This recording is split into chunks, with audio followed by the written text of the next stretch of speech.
বিশ্ববাজারে বেড়েই চলেছে অ্যালুমিনিয়ামের দাম। চলতি বছরের দ্বিতীয়ার্ধে যা টন প্রতি $2,280 উন্নীত হবে পূর্বাভাস দিয়েছে মার্কিন বিনিয়োগ ব্যাংক গোল্ডম্যান স্যাক্স। চাহিদার তুলনায় সরবরাহ কম হয় দাম বাড়তে পারে বলছে প্রতিষ্ঠানটি। এছাড়া প্রেসিডেন্ট ডোনাল্ড ট্রাম্পের অ্যালুমিনিয়াম আমদানির ওপর 50% শুল্ক আরোপও দাম বাড়াতে ভূমিকা রাখছে। 250-টিরও বেশি ডিজাইন অপশন নিয়ে ওয়ালটন স্মার্ট ফ্রিজ, বোঝে আপনার প্রয়োজন।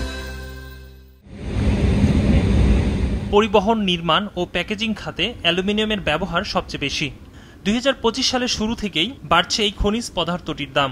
বছরের দ্বিতীয় অর্ধে যা আরও বাড়তে পারে বলে পূর্বাভাস দিয়েছে গোল্ডম্যান স্যাক্স। প্রতি টনের দাম উঠতে পারে $2,280, যা আগের দামের চেয়ে $100 বেশি। ইতিমধ্যে এই পণ্যটির চাহিদাও বেড়েছে 1.8% পর্যন্ত। অবশ্য 2026 সালের শুরুতেই পণ্যটির দরপতনের সম্ভাবনার কথাও জানিয়েছে গোল্ডম্যান স্যাক্স। তাদের পূর্বাভাস অনুযায়ী সে সময়ে অ্যালুমিনিয়ামের দাম কমে $2,100 নামতে পারে। উৎপাদন বেড়ে যাওয়ায় দরপতনের সম্ভাবনা রয়েছে উল্লেখ করে প্রতিষ্ঠানটি জানিয়েছে ইন্দোনেশিয়ার 3টি বড় অ্যালুমিনিয়াম কারখানা 2026 সালের মাঝামাঝি সময়ে চালু হতে পারে। যুক্তরাষ্ট্রের প্রেসিডেন্ট ডোনাল্ড ট্রাম্প সম্প্রতি অ্যালুমিনিয়াম আমদানির উপর 25% থেকে বাড়িয়ে 50% শুল্ক আরোপের ঘোষণা দেন। এতে অ্যালুমিনিয়াম পণ্যের দাম বেড়ে যাবে দেশটিতে।